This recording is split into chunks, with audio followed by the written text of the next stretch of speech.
Valterri Bottas is Nobody's Fool, Drive to Survive Season 3, Episode 3. Here are 3 things I noticed in this episode. Number 1, the talk of Valterri Bottas always being second best, always being the wingman, the second driver to Lewis Hamilton. It was something that they were trying to challenge. But this episode, Valtteri was trying to really show that he's actually more than just a second driver, that he is a winner, that he is somebody who wins races, who can be at the top. They're 2 different drivers, Valtteri and Lewis. They are 2 completely different type of drivers. One is more extroverted, one is a bit more well-known, is a renowned star. The other one is a bit more introverted, a bit more conservative, likes to just keep focused on the task at hand. So they're 2 very contrasting teammates. Many times Valtteri has actually been like more of a team player, if you will. Whereas on this occasion, especially with flashbacks to 2018 Sochi, where Valtteri had to let Lewis through because of a team order, this time round, Valtteri is actually starting to grow a sort of more of a backbone. And I don't mean that in a negative way in terms of in a critique, but as in he's taken it on that, you know what, in order to win in Formula 1, in order to be the best in Formula 1, you've got to be selfish at times. Valtteri Bottas is a man who divides opinion. A lot of fans do get annoyed with him, including myself. People get very frustrated with him because he's in one of the best cars in Formula 1, if not the best, and yet the distance and the separation between him and Lewis in terms of pace, in terms of race results, is frightening, and it almost feels like he's undeserving of having that seat. Which isn't fair, because when he was at Williams, he was really outperforming that car, and that's what earned him that seat at Mercedes. So he does earn the seat at Mercedes on merit. For a driver like Bottas, you got to wonder, mentally how this drains him, mentally and emotionally, especially after what happened in 2018. And then again now this year in 2020, in this season, Valtteri takes things into his own hands. He doesn't think about getting the 1-2 for Mercedes, which would have helped the team. He thinks about getting into 3rd place so that he can have a great start for the race ahead. Which leads me on to my second point. Sometimes in Formula 1, starting on pole isn't necessarily the best place to start.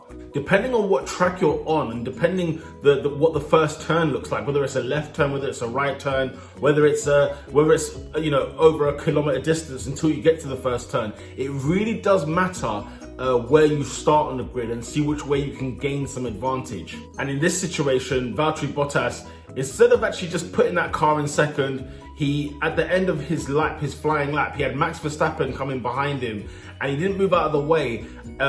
So instead he created a tow for Max Verstappen, which simply means, as Will Buxton beautifully put it, who's been brilliant, by the way, in this season and in every single season, but he put it to the extent that it's like punching a hole in the air. If there's a car in front of you, it's like they're punching a hole in the air so that the car behind does not have any real disturbance. They can actually cleanly, go straight through that hole without any resistance whatsoever, which gains, another 20 horsepower, if you will, which might sound little, but it's huge in Formula 1. So sometimes I don't always want to be on pole. Peter on pole, you get it? Yeah. The third thing I noticed, fans in the Grand Prix. Oh my goodness, they said on Netflix that this was the first time that there were fans in the 2020 season in Sochi, and I was thinking, wow. And speaking of Sochi, by the way, it looked beautiful, yeah? The sun was out, it was ablaze, there were beaches and all sorts of things going on there. It looked like a fantastic tourist spot if you ever want to go to Russia.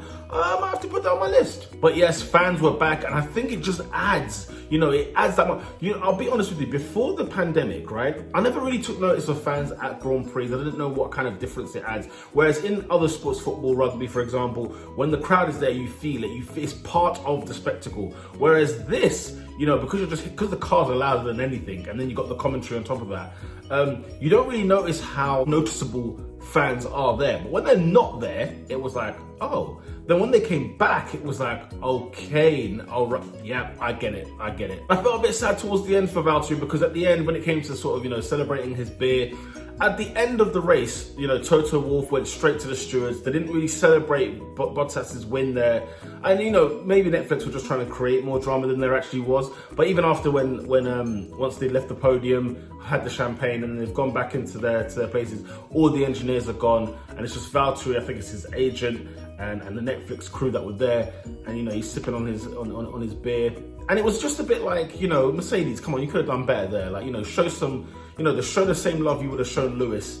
and show it to Valtteri as well. So I do feel sorry a little bit for Valtteri. I feel sorry for him in general because of he may have been dealt a bad hand. Look, there's no denying it. Lewis is faster and better than Valtteri Bottas, but there are moments where Bottas has actually shown himself strong, and maybe Mercedes have kind of pulled it away for the benefit of the team overall, because the team care about the constructors, whereas the drivers care about their own titles, and that's always been the clash with Formula One.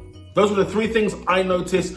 Comment below, the question of the day: what did you notice in this episode, Drive to Survive, Season 3, Episode 3, Nobody's Fault? If you like the video, like the video. With that said, peeps, lights out.